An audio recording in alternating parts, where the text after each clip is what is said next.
Alright, so the first thing we're going to do is take the little rubber nipple off. Set that aside. Make sure we don't lose the spacer.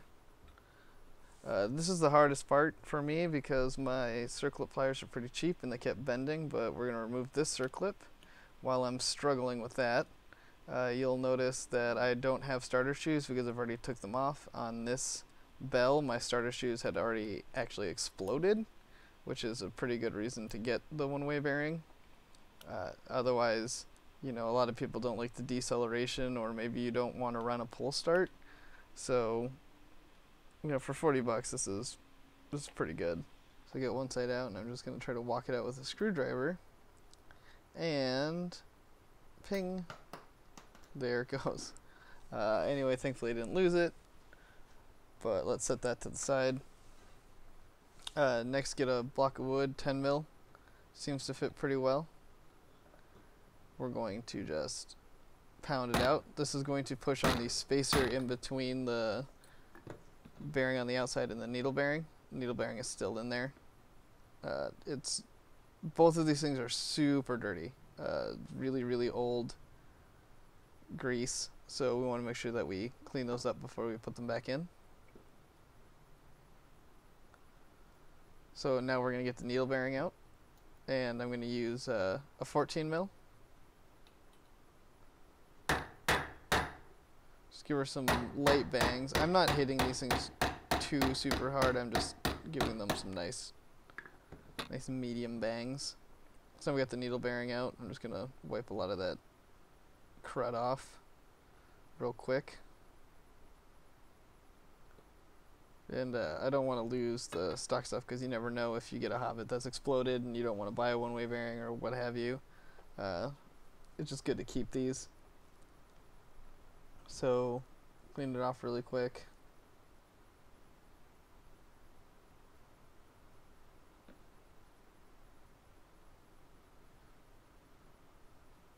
Put the spacer back in it, and I tie it together so they don't get lost.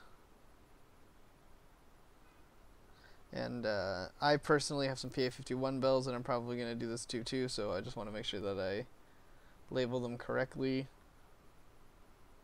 so I don't put it all together if I have to one day and then try to put it on a stuffy crank and then it doesn't fit.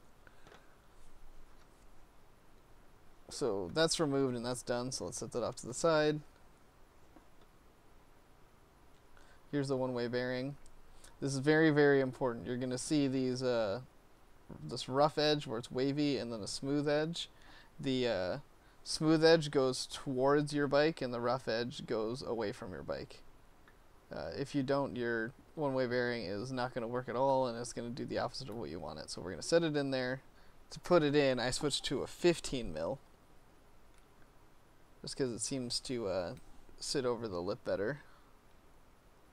On this one, you're just going to keep pounding it in. It's about the same as taking out the old one. But you want to make sure that you get it pressed up against the little lip that's inside. You don't want to hit it super hard. I'm doing a lot of like light, medium taps. After you get it set in there, let's clean off this spacer.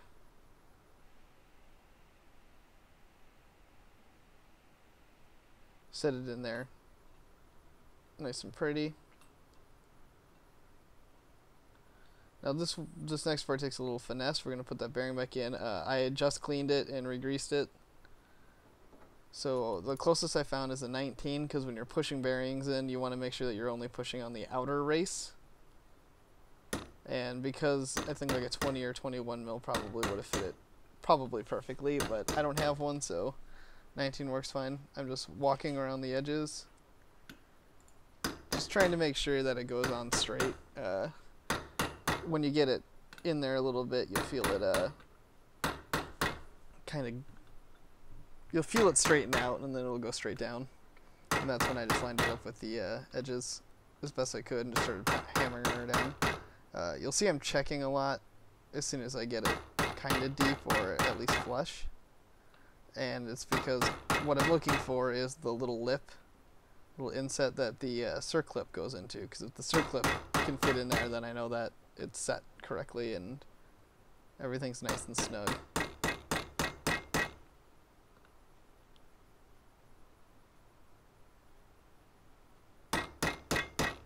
Yeah, you don't want to just hit it as hard as you can. It's more about finesse, more about form than power. I believe I got it right there. Yeah, I'm looking at it. I can see the lip all the way around. Looking down the hole and everything's lined up still. So thankfully, putting the circlip in is a lot less pathetic than me taking it out.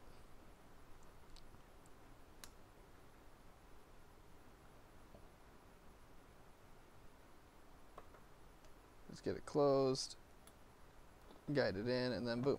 Now it's set. Spins free. Let's put it on the bike. So we're going to take the belt off. If you are new to Hobbits and my variator looks way different, it's because I'm using the Dose Cycles 6 roller, which is a clone of the TJT, which is a clone of the Derby. Very, very nice variator, but for the most part getting it off is the same. I like to use a strap wrench and this big ass crescent wrench to get it off. I had also previously flattened the washer that you bend up to keep the nut from spinning out.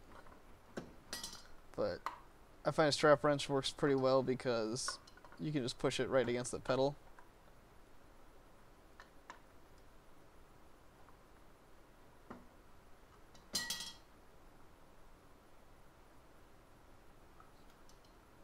So one little more to get it past the grip of the washer.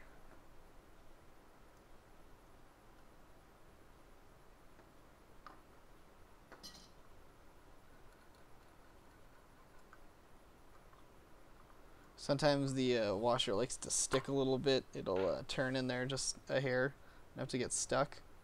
We're just going to spin it the other way and get it off. Easy peasy. Pull the variator off. So you can use a strap wrench on the magnet on the other side and use a socket to take your bell off. I am fortunate enough to have an impact, so I'm just gonna walk it right off. Pull it out, grab the washer, check to make sure the shim's still in there, and those are what I am trying to get rid of, those starter clutches.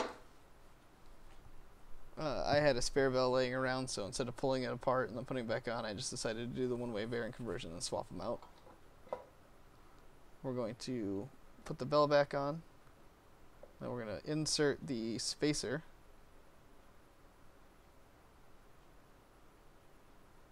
Just kind of feeding it in there. I'm going to push it all the way till it's set with just a little screwdriver.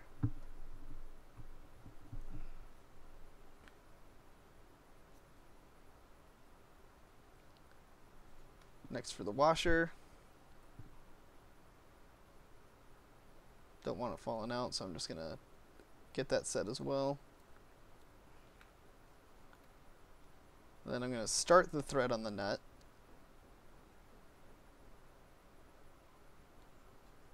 Just put a couple of electric ooga doogas on it.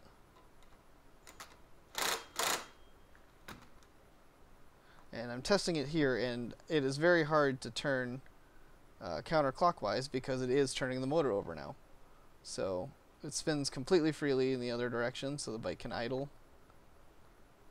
I'm going to put my variator back on in the reverse of how I took it off.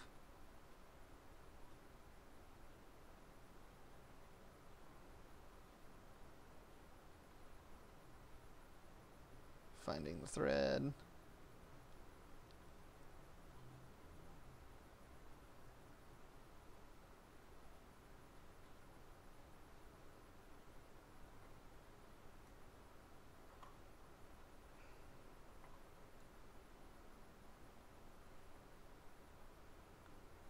The strap wrench set on the opposite side.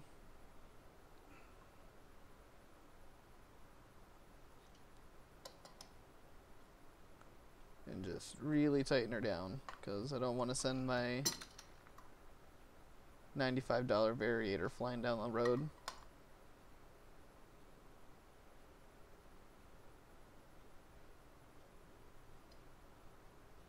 I know a lot of people like to use channel locks for this, but just get a big crescent wrench or a correct size wrench, or even a socket, so it doesn't chew it up.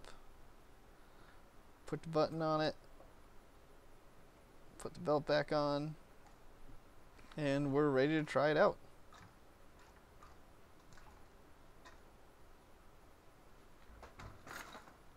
So right here, the back wheel's locked up because I totally had forgotten that I just put a one-way bearing on it, so you just flip the pedal mode off. Otherwise, put it back on and bike fires right up. Give it a chance to warm up. She doesn't like to run cold. When the bike is idling, it moves freely as well.